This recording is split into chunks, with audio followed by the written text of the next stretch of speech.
जन्माष्टमी पूजा के बाद चौकी कब हटानी है, आइए जानते हैं। जो आपने कान्हा का जन्म कराया है उस खीरे का क्या करें, यह भी वीडियो में जानेंगे। तो सर्वश्रेष्ठ जानकारी छोटे से वीडियो में होगी, अंत तक बने रहिएगा।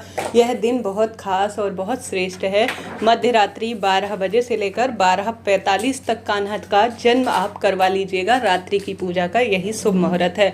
इसके साथ साथ आप सभी भक्तजनों को आज मध्य रात्रि में सुंदर स्वरूप में भोग प्रसाद सभी चीज़ें कान्हा को समर्पित करनी है, जिसमें खीरे से कान्हा का जन्म कराया जाता है।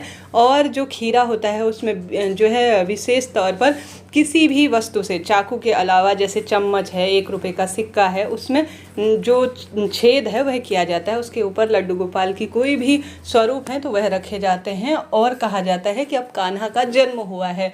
यह जो यशोदा माता है अर्थात देवकी माता, उन्होंने कान्हा को जन्म दिया था।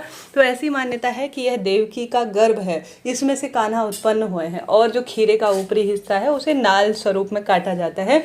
इसे किसी गर्भवती महिलाओं को खिला दिया जाए तो संतान की परेशानी दूर होती है।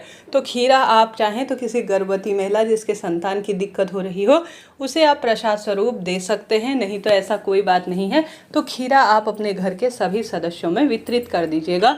जो मंदिर में भक्तजन आए हैं उन्हें आप सभी जो है प्रसाद स्वरूप वितरित कर दीजिए, बहुत शुभ माना जाता है। अब पूजा चौकी कब हटानी है सुनिएगा। व्रत कब खोलना है इसकी तो मैं जानकारी आपको दे ही चुकी हूँ।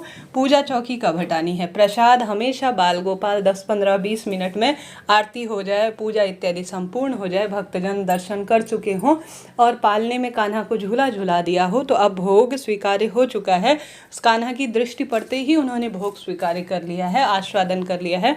अब आप सभी जो है इस प्रसाद को रात्रि भर नहीं रखना है, कभी भी आधे घंटे के भीतर 20-15 मिनट के भीतर आपको उठा लेना चाहिए उस स्थान से और भक्तजनों में वितरित कर देना चाहिए।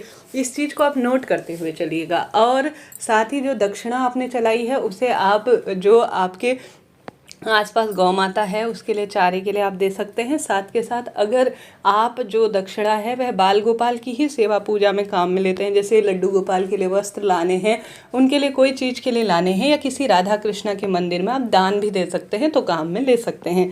तो यह बात हो गई दक्षिणा की। अब पूजा चौकी कब हटानी है।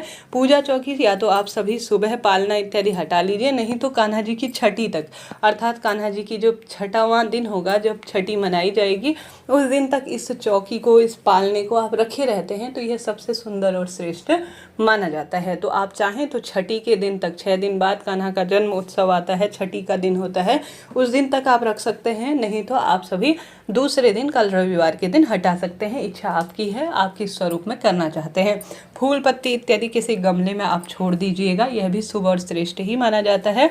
और सभी चीज़ें जो है आपकी वस्तु जो खाने योग्य है वह प्रसाद स्वरूप वितरित कर दीजिएगा। इस तरह से यह जानकारी थी। जल का लोटा घर में छिड़काव करें, सभी को वितरित करें। भगवान को आपने स्नान कराया है पंचामृत से, वह चरणामृत बन चुका है, उसे भी भक्तों में वितरित कर दीजिएगा। जरा सभी वीडियो उपयोगी रहते हैं तो राधे राधे लिखना ना भूलें। आज चंद्रमा को अर्घ देकर ही आप अपने व्रत को खोलिएगा। हर हर महादेव, राधे राधे।